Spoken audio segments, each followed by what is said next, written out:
नमस्कार, न्यूज 360 में आपका स्वागत है। मैं हूं दीप्ति शाही सिंह। एक तरफ जहां महाकुंभ में करोड़ों श्रद्धालु आस्था की डुबकी लगाने में पीछे नहीं हट रहे, तो दूसरी तरफ महाकुंभ को लेकर सियासी बयानबाजी भी नहीं रुक रही है। इस बार बयान कांग्रेस की तरफ से आया है। महाकुंभ से जुड़ी एक और दिलचस्प खबर है जो हम आपको दिखाएंगे। न्यूज 360 में दिन भर की कई और बड़ी खबरें भी हैं। इन सभी बड़ी खबरों को तफसील से जानने के लिए अगले 45 मिनट हमारे साथ बने रहिए। आज न्यूज 360 की शुरुआत करेंगे विकसित भारत से जुड़ी एक खबर से, क्योंकि पीएम मोदी ने आज फिर एक खास संदेश दिया है। पूरी खबर इस रिपोर्ट में देखिए। हमें अपना एक ही लक्ष्य रखना है, विकसित भारत। मंच कोई भी हो, जगह कैसी भी हो, ऐसा कोई मौका नहीं होता जहां पीएम मोदी विकसित भारत के विजन को बुलंद ना करते, हर देशवासी को विकसित भारत के मिशन के लिए प्रेरित ना करते। हर कसौटी पर पीएम मोदी विकसित भारत को ही अपना लक्ष्य रखते हैं, जो दिखाता है कि ये महज एक लक्ष्य नहीं है, बल्कि भारत के भविष्य का उजियारा है, जो हर देशवासी को विकास का नया रास्ता दिखा रहा है। इस अमृत काल में हमें अपना एक ही लक्ष्य रखना है, विकसित भारत।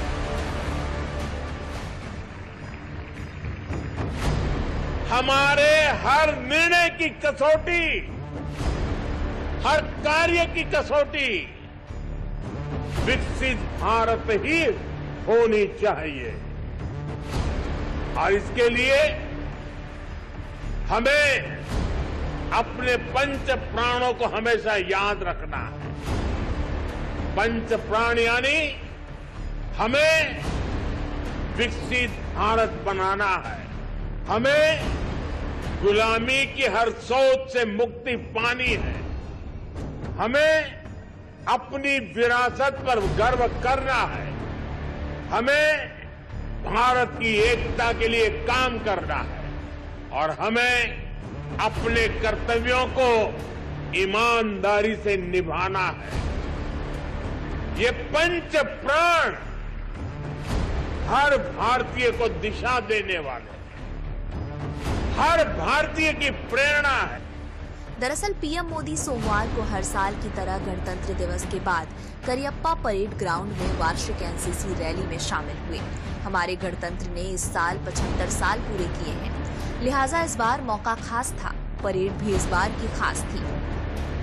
75 वर्षों के गणतंत्र में भारत के संविधान ने हर समय देश को लोकतांत्रिक प्रेरणा दी, नागरिक कर्तव्यों का महत्व समझाया। इसी तरह एनसीसी ने भी हर समय भारत के नौजवानों को राष्ट्र निर्माण की प्रेरणा दी और उन्हें अनुशासन का महत्व समझाया। एनसीसी के दायरे और दायित्व दोनों को बढ़ाने के लिए सरकार ने बहुत काम किया। हमारे जो बॉर्डर के इलाके हैं, जो समंदर की सीमा से सटे जिले हैं, वहां एनसीसी का विस्तार किया गया। आज देश के 170 से ज्यादा बॉर्डर तालुका और करीब करीब 100 कोस्टल तालुका में एनसीसी पहुंच चुकी है। एनसीसी में रिफॉर्म का परिणाम हम कैडेट्स की संख्या में भी देख रहे हैं। 2014 में एनसीसी कैडेट्स की संख्या करीब करीब 14 लाख थी। आज ये संख्या 20 लाख तक पहुंच गई है। ये गर्व की बात है कि इसमें 8 लाख से ज्यादा गर्ल क्रेडिट है, हमारी बेटियां हैं। विकसित भारत के लक्ष्य में पीएम मोदी युवा शक्ति को ही सबसे बड़ा फैक्टर मानते हैं। लिहाजा पीएम मोदी हर मंच से अपने बयानों में युवाओं को प्रेरित करने का मूल मंत्र देने के साथ साथ भारत के विकास को दुनिया के विकास को निर्धारित करने वाला मैसेज भी दे रहे हैं। आज हमारे एनसीसी कैडेट्स डिजास्टर मैनेजमेंट में अहम भूमिका निभा रहे हैं। स्पोर्ट्स की दुनिया में भी एनसीसी कैडेट अपना परचम लहरा रहे हैं। मुझे गर्व है कि एनसीसी दुनिया का लार्जेस्ट यूनिफॉर्म यूथ ऑर्गेनाइजेशन है। आप 21वीं सदी में भारत के विकास को, दुनिया के विकास को निर्धारित करने वाले हैं। भारत के युवा सिर्फ भारत के लिए नहीं, बल्कि फोर्स फॉर ग्लोबल गुड है। आज दुनिया इस बात को मान रही है। पीएम मोदी ने इस समय देश में एक देश एक चुनाव पर चल रही बहस का जिक्र भी किया। आजादी के बाद काफी समय तक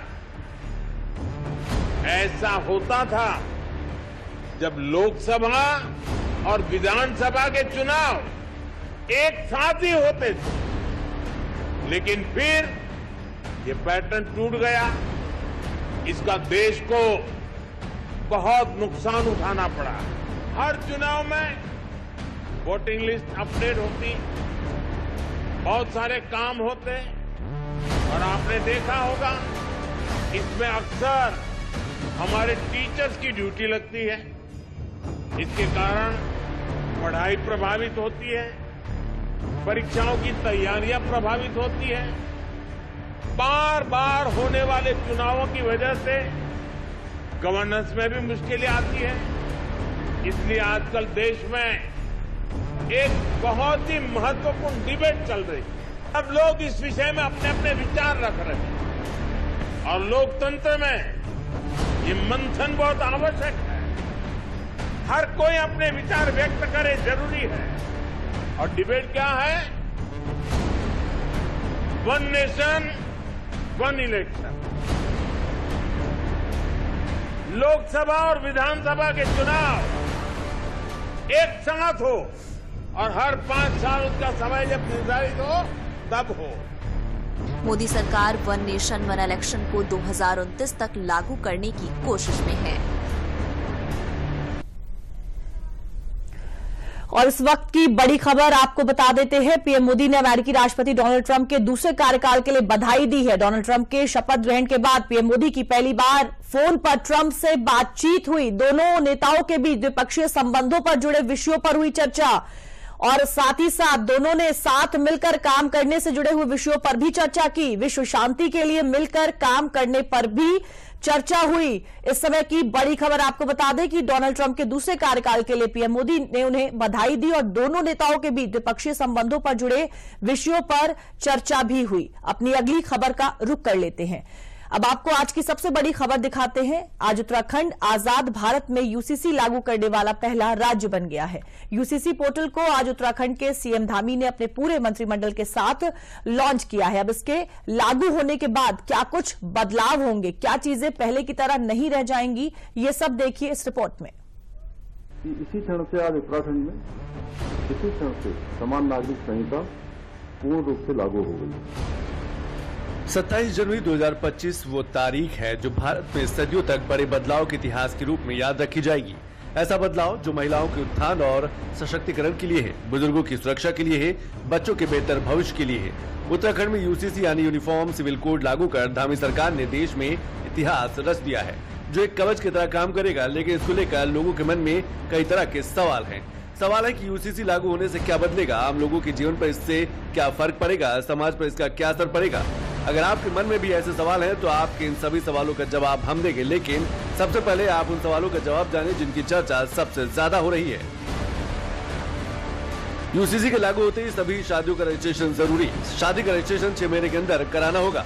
लोगों को अपनी शादी ऑनलाइन रजिस्टर करने के लिए एक पोर्टल बनाया गया है। सभी धर्म के लोग अपने अपने रीति रिवाजों के अनुसार विवाह कर सकते हैं, लेकिन सभी धर्मों में विवाह की न्यूनतम आयु लड़कों के लिए 21 और लड़कियों के लिए 18 होगी। पति पत्नी के तलाक तभी मिलेगा जब दोनों के आधार और कारण एक जैसे होंगे। केवल एक पक्ष के कारण देने पर तलाक नहीं मिल सकेगा। लिव इन रिलेशन में रहने के लिए माता पिता की अनुमति जरूरी होगी। रिश्ते में रहने वाले कपल को रजिस्ट्रार के सामने इस संबंध की घोषणा करनी होगी। अगर रिश्ता खत्म करना है तो इसकी जानकारी भी रजिस्ट्रार को देनी होगी।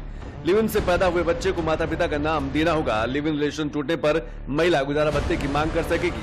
बिना जानकारी दिए 1 महीने से ज्यादा लिव इन में रहने पर 10,000 रुपए का जुर्माना लगाया जा सकता है।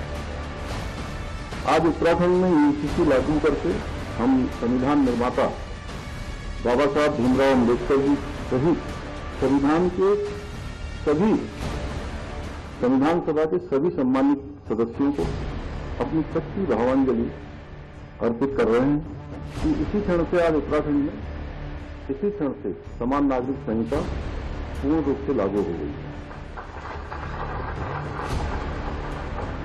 और इसी क्षण से उत्तराखंड राज्य के समस्त नागरिकों के संवैधानिक और नागरिक अधिकार एक समान हो गए और इसी क्षण से सभी धर्म की महिलाओं को समान अधिकार प्राप्त हो गए हैं। जो हम बार बार कहते थे कि देश की आधी आबादी का एक पूरा कानून है, तो पूरा कानून देवभूमि उत्तराखंड में लागू हो गया है। सोमवार को सीएम पुष्कर सिंह धामी ने जैसे ही ऑफिशियल पोर्टल लॉन्च करते हुए यूसीसी लागू करने का ऐलान किया तो आजाद भारत में उत्तराखंड यूसीसी लागू करने वाला देश का पहला राज्य बन गया। लिहाजा सोमवार का दिन सिर्फ उत्तराखंड के लिए नहीं बल्कि पूरे देश के लिए किसी ऐतिहासिक पल से कम नहीं था। अब यूसीसी के लागू होने से दूसरे क्या अहम बदलाव हुए हैं वो आप समझ लीजिए।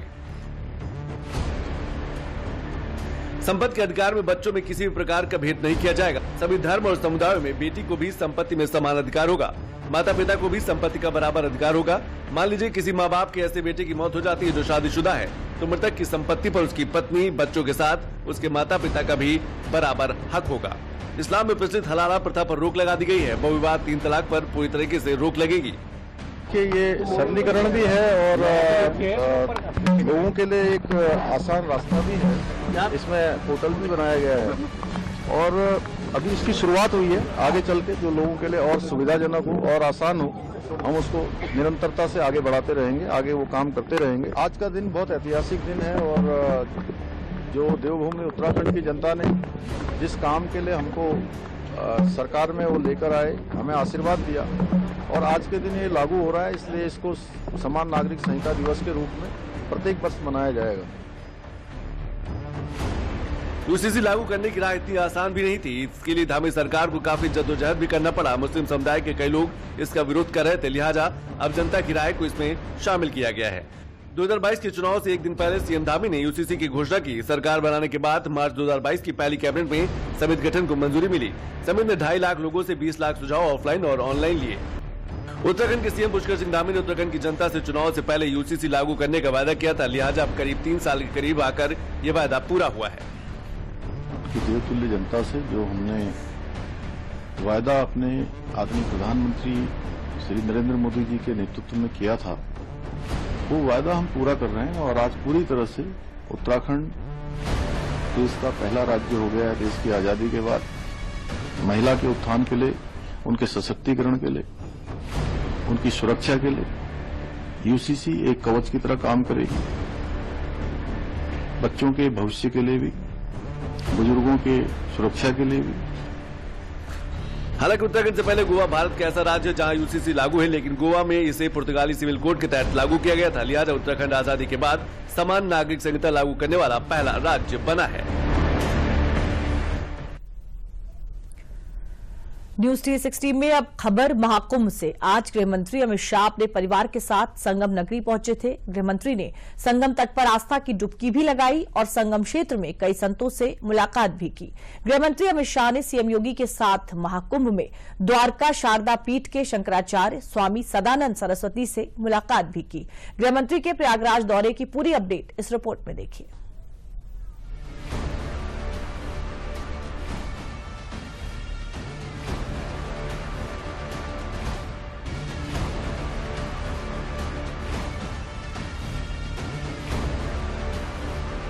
ये तस्वीरें सनातन के सबसे बड़े मेले की अब तक की सबसे खूबसूरत तस्वीरों में से एक है। सोमवार को जब संगम तट पर लाखों श्रद्धालुओं ने आस्था की डुबकी लगाई तो उन लाखों श्रद्धालुओं में केंद्रीय गृह मंत्री अमित शाह भी थे।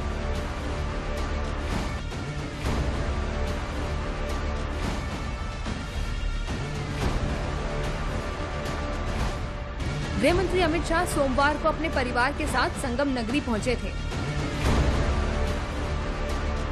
केंद्रीय गृह मंत्री अमित शाह जब संगम तट पर आस्था की डुबकी लगा रहे थे तो नजारा देखते ही बन रहा था। अमित शाह जब स्नान कर रहे थे तो वहां मौजूद संत मंत्रोच्चार के साथ आचमन करवा रहे थे।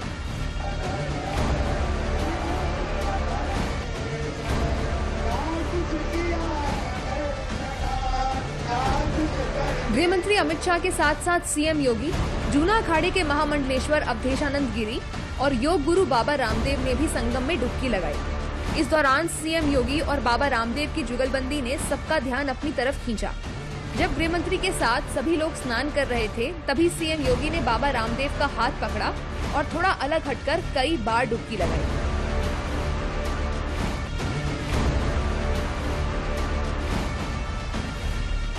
त्रिवेणी संगम पर पवित्र स्नान करने के बाद सीएम योगी और बाबा रामदेव योगाभ्यास करते भी दिखे। संगम तट पर बाबा रामदेव और सीएम योगी ने मिलकर योग मुद्रा का प्रदर्शन किया।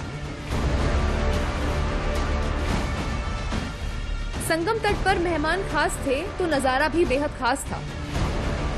संगम में स्नान के बाद संतों ने गृह मंत्री के माथे पर चंदन लगाया।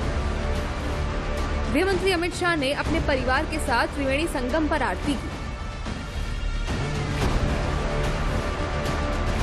अमित शाह जी हमारे सनातन धर्म के गौरव हैं और ये महाकुंभ पर्व ये हमारे सनातन धर्म का सबसे बड़ा अनुष्ठान है, जहां पर सारी दैवी शक्तियों के आशीषों से अभिषिक्त होके अपने व्यवहारिक और पारमार्थिक जीवन को हम पुण्यों से अपलावित करते हैं।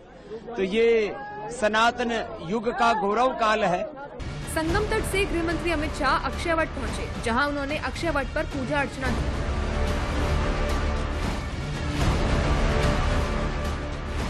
इसके बाद सीएम योगी के साथ गृह मंत्री अमित शाह स्वामी अवधेशानंद के आश्रम में पहुंचे और वहीं पर भोजन भी किया। भोजन करने के बाद अमित शाह ने अपनी पत्नी सोनल शाह के साथ स्वामी गोविंद देवगिरी महाराज और कई और संतों से मुलाकात की।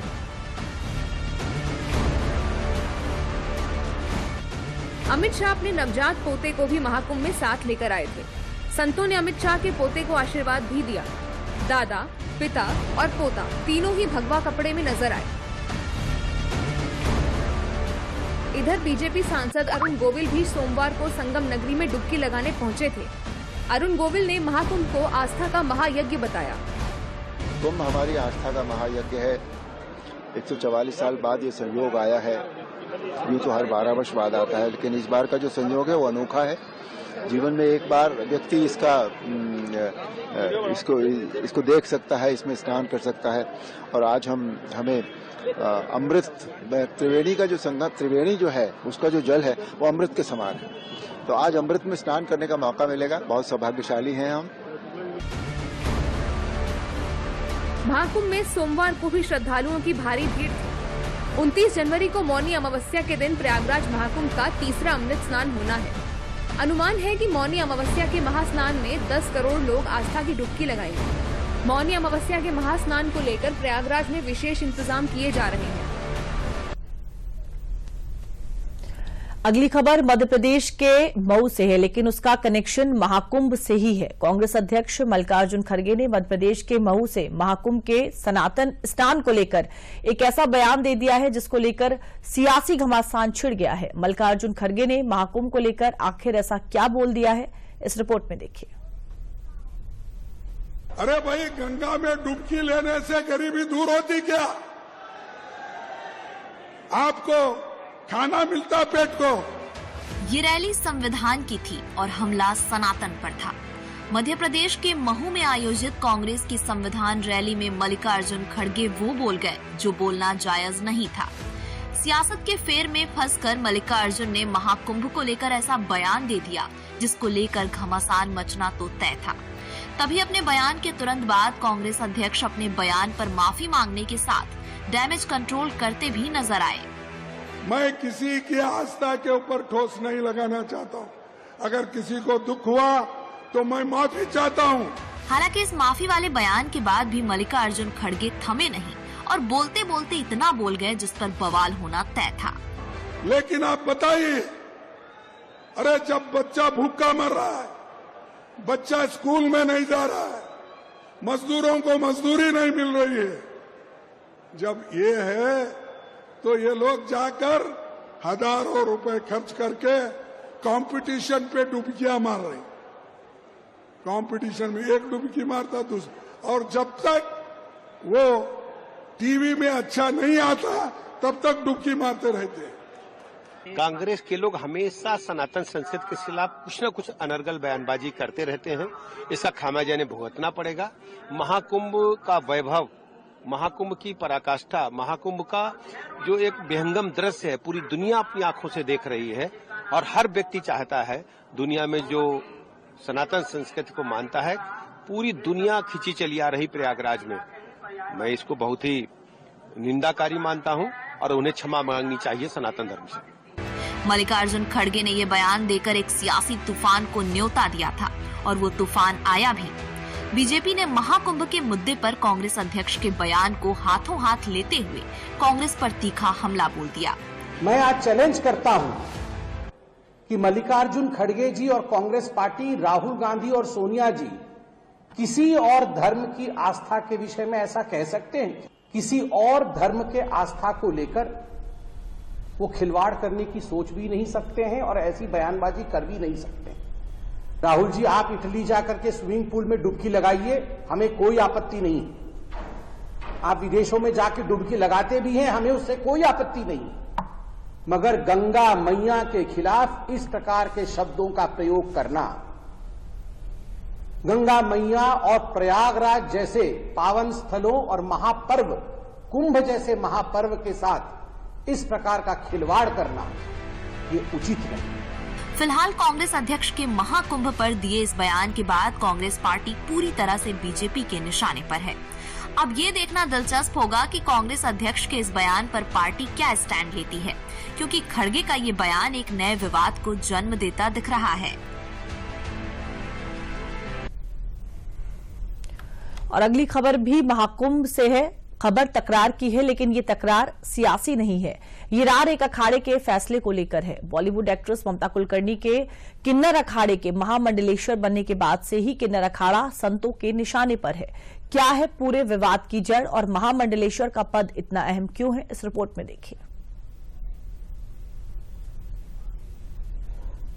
तो बहुत बड़ा तत्व है।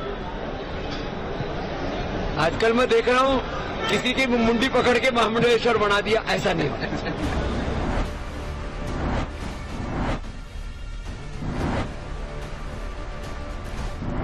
बॉलीवुड एक्ट्रेस ममता कुलकर्णी के महामंडलेश्वर बनने पर विवाद बढ़ता ही जा रहा है। जब से ममता कुलकर्णी किन्नर अखाड़े की महामंडलेश्वर बनी है, तब से ही संत समाज में इसको लेकर नाराजगी है। शांभवी पीठ के पीठाधीश्वर श्री स्वामी आनंद स्वरूप महाराज ने किन्नर अखाड़े के इस फैसले का खुलकर विरोध किया था और अब इस फैसले से नाराज संतों की फहरिस्त में बाबा रामदेव का नाम भी जुड़ गया है। बाबा रामदेव का कहना है कि कोई एक दिन में संत नहीं बन सकता है। एक दिन में कोई संतत्व को उपलब्ध नहीं, तो उसके लिए वर्षों की साधना लगती है। आज तुम्हारे सामने स्वामी रामदेव भी खड़ा है, हमारे पूज्य बालक नारजी महाराज जी यहाँ पर हैं। हम लोगों को इस साधुता को पाने में 50-50 वर्षों का तप लगा है और इसको संतत्व कहते हैं। संत होना ही बहुत बात है, साधु होना बहुत बड़ी बात है। महामंडलेश्वर तो बहुत बड़ा तत्व है। आजकल मैं देख रहा हूँ किसी की मुंडी पकड़ के महामंडलेश्वर बना दिया, ऐसा नहीं। हाल ही में ममता कुलकर्णी महाकुंभ में किन्नर अखाड़े पहुंची थी और अचानक से खबर आई कि उन्होंने संन्यास ले लिया है।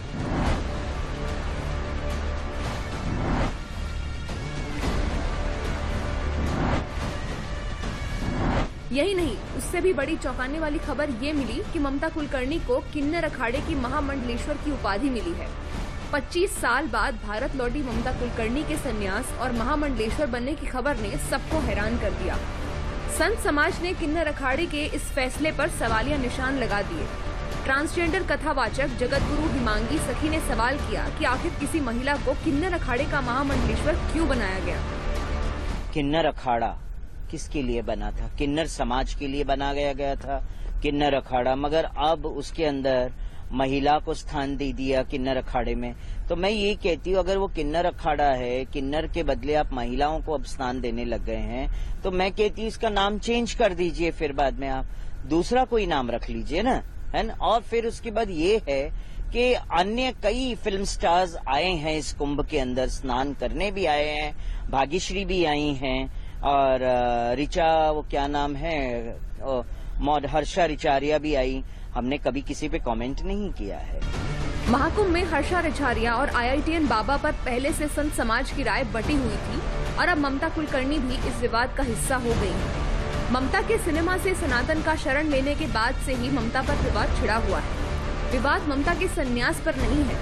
संतों का भी यही कहना है कि सनातन में संन्यास का अधिकार सबको है, लेकिन संत समाज की नाराजगी ममता को महामंडलेश्वर का पद दिए जाने पर है। ममता के महामंडलेश्वर बनने पर जब विवाद हुआ तो ममता ने 23 साल की तपस्या से लेकर अग्नि परीक्षा तक की दुहाई दे डाली, लेकिन उनकी सफाई के बाद भी विवाद थमता नहीं दिख रहा है।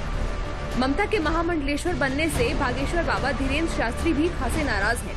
बाबा बागेश्वर का कहना है किसी को उसके प्रभाव में आकर साधु महामंडलेश्वर नहीं कह सकते हैं जब तक उसके अंदर वह साधुत्व समत्व प्रकट न हो जाए।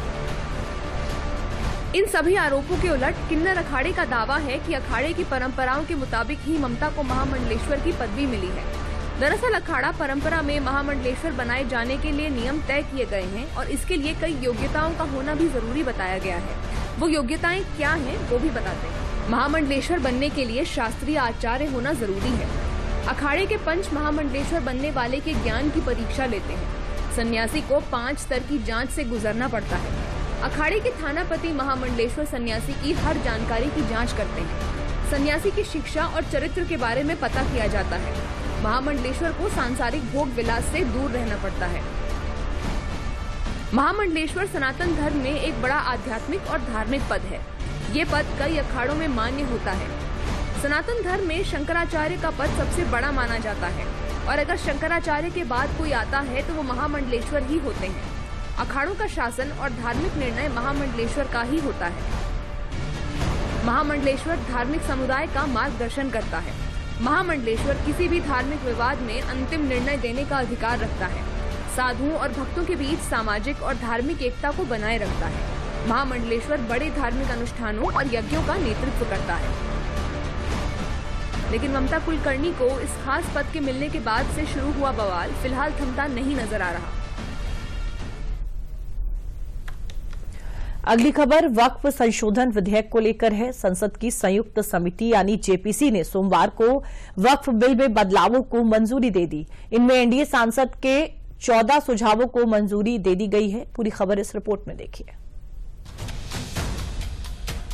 संसद की संयुक्त समिति यानी जेपीसी ने सोमवार को वक्फ बिल में बदलावों को मंजूरी दे दी।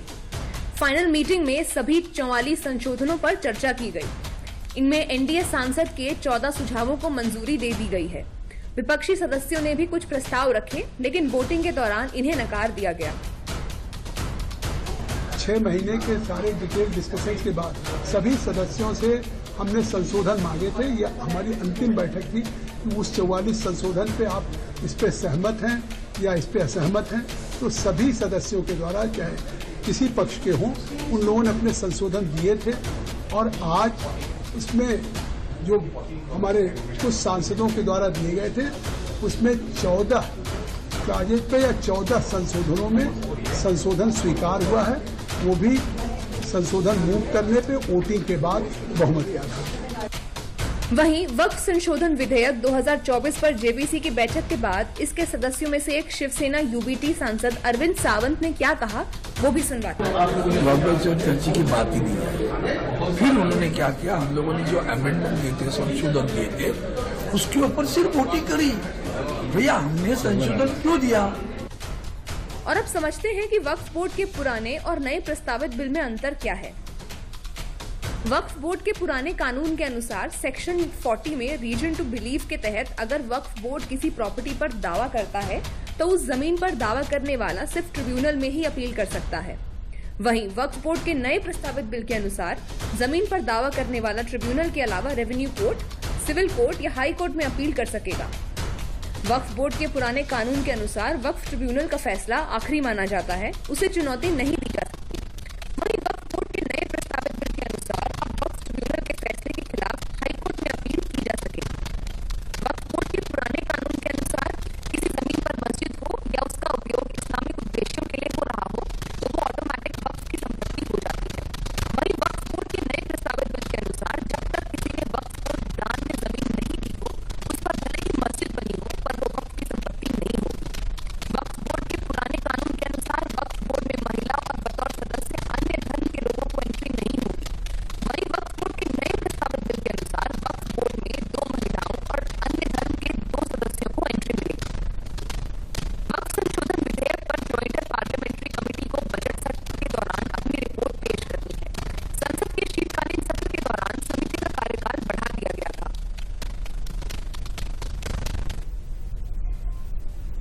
और न्यूज 360 में अभी रुकेंगे एक ब्रेक के लिए।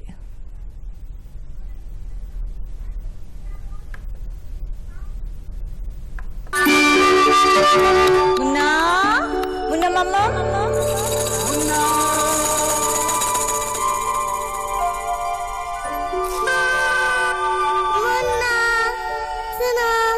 6 महीने का होकर भी अगर आपका बच्चा न सुन पाए तो तुरंत डॉक्टर से जांच करवाएं। याद रखिए, अगर आपने कुछ नहीं किया तो शायद आपका बच्चा कभी भी न सुन पाए। राष्ट्रीय स्वास्थ्य मिशन उत्तर प्रदेश द्वारा जनहित में जारी।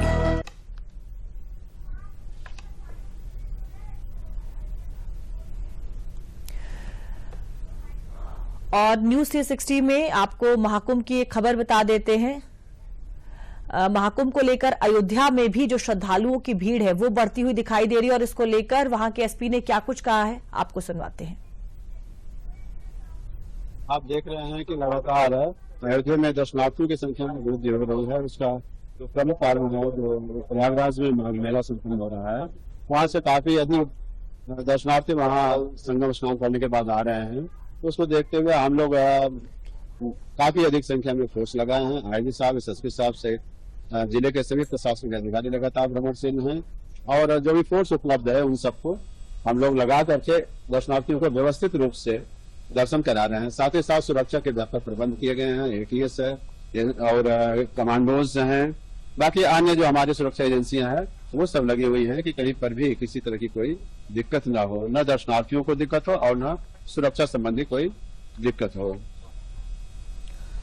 तो देखिए, महाकुंभ के चलते अयोध्या में भी जो श्रद्धालुओं की भीड़ है वो लगातार बढ़ रही है और इसको मद्देनजर जो सुरक्षा के इंतजाम हैं वो पुख्ता किए जा रहे हैं। और इसी को लेकर एसपी की ये बाइट थी वहां के अयोध्या के, किस तरह से वहां पर जो आने वाले श्रद्धालु हैं उनको लेकर जो तमाम व्यवस्थाएं हैं वो की जा रही हैं, क्योंकि जाहिर तौर पर जब भीड़ ज्यादा होगी तो व्यवस्था को भी चाक चौबंद करने की जरूरत होगी और वहां पर यह भी ध्यान रखना जरूरी होगा कि जो श्रद्धालु वहां पर पहुंच रहे हैं उन्हें किसी भी तरह की किसी अव्यवस्था का शिकार न होना पड़े। महाकुंभ को शुरू हुए लगभग 15 दिन पूरे हो चुके हैं और लगातार हर दिन महाकुंभ में जो श्रद्धालुओं की संख्या है वो बढ़ती जा रही है। अब तक लगभग 11 करोड़ लोगों ने वहां पर स्नान कर लिया है। 29 जनवरी को मौनी अमावस्या पर वहां पर स्नान होना है। एक कह सकते हैं बड़ा दिन है और ऐसी अनुमान लगाया जा रहा है कि उस दिन बड़ी संख्या में जो श्रद्धालु हैं वो वहां पर पहुंचेंगे नहाने के लिए, और इसी वजह से प्रयागराज के जो तमाम रास्ते हैं उन पर भी अब जो पाबंदी है वो लगा दी गई है, और सुरक्षा व्यवस्था जो है वो वहां पर बेहतर की जा रही है, ताकि 29 जनवरी को जब वहां पर लाखों की संख्या में श्रद्धालु पहुंचेंगे, प्रयागराज की अगर हम बात करें, तो वहां पर पहुंचने वाले श्रद्धालुओं को किसी भी तरह की कोई असुविधा ना हो। और महाकुंभ के ही चलते प्रयागराज के आसपास के जो धार्मिक स्थल हैं, खासतौर से अगर हम अयोध्या के राम मंदिर की बात करें, तो वहां पर जो श्रद्धालुओं की संख्या है वो बढ़ती जा रही है, और उसकी भी व्यवस्था को लेकर, सुरक्षा को लेकर तमाम जो इंतजाम है वो प्रशासन के द्वारा किए जा रहे हैं। आसपास के क्षेत्रों में भी इस बात का ध्यान रखा जा रहा है कि महाकुंभ में आने वाले जो लोग हैं, जब वो आसपास की जगहों पर घूमने जाएं तो वहां पर भी उन्हें किसी भी तरह की किसी दिक्कत का सामना ना करना पड़े। खुद सीएम योगी प्रयागराज महाकुंभ में पहुंच रहे हैं, वहां पर उन्होंने खुद सारी जो तमाम व्यवस्था है वो उन्होंने देखी। आज प्रयागराज की अगर बात करें, महाकुंभ की बात करें, वहां पर गृह मंत्री अमित शाह भी पहुंचे हुए थे, सीएम योगी भी वहीं पर मौजूद थे, वहां पर उन सभी ने साथ में स्नान किया। आज महाकुंभ में धर्म महासभा का भी आयोजन किया गया। तो चलिए न्यूज 360 में अपनी अगली खबर का रुख कर लेते हैं।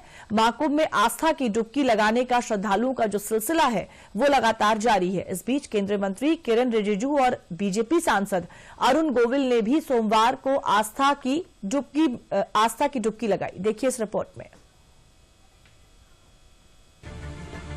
प्रयागराज महाकुंभ में श्रद्धालुओं का पहुंचना लगातार जारी है। हर दिन लाखों की संख्या में श्रद्धालु पवित्र गंगा में स्नान कर रहे हैं। वहीं केंद्रीय मंत्री किरेन रिजिजू और बीजेपी सांसद अरुण गोविल ने भी सोमवार को प्रयागराज पहुंचे, जहां उन्होंने मां गंगा के पवित्र जल में आस्था की डुबकी लगाई। केंद्रीय मंत्री किरेन रिजिजू ने योगी सरकार द्वारा किए गए इंतजामों की तारीफ की। देखिए, महाकुंभ में आने का सौभाग्य प्राप्त करना अपने आप में बहुत विशेष होता है, और करोड़ों लोगों का यहाँ आस्था से जुड़ा हुआ है।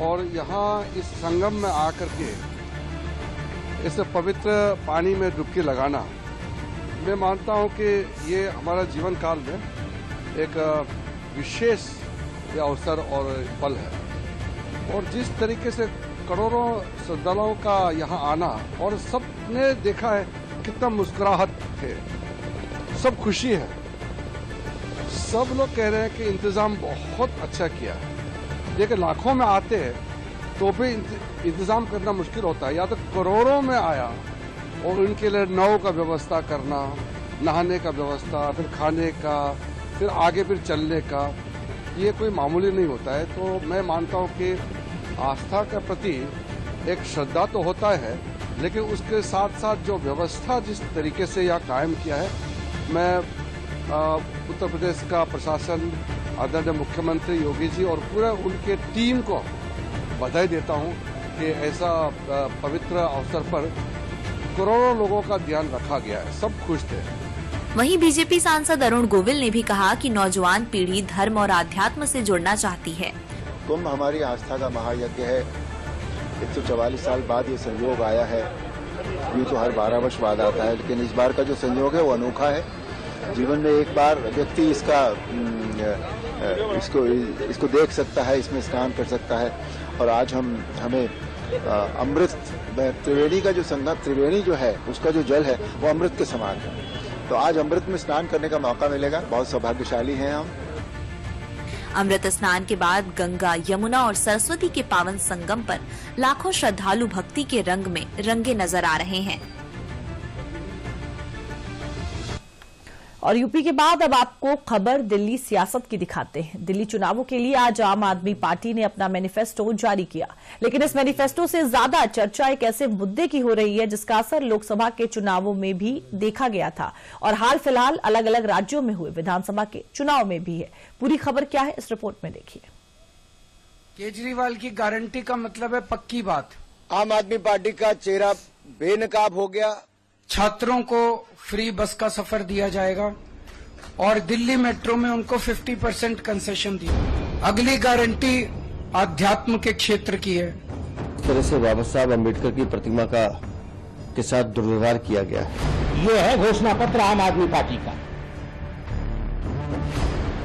एक तरफ केजरीवाल सोमवार को दिल्ली चुनाव में आम आदमी पार्टी का घोषणा पत्र जारी कर दलित और मिडिल क्लास वोटर्स को साधने की कोशिश में थे, तो दूसरी तरफ अमृतसर में रविवार को बाबा साहेब अम्बेडकर की मूर्ति पर हुए हमले के मुद्दे ने केजरीवाल की इस कोशिश पर पानी फेर दिया है।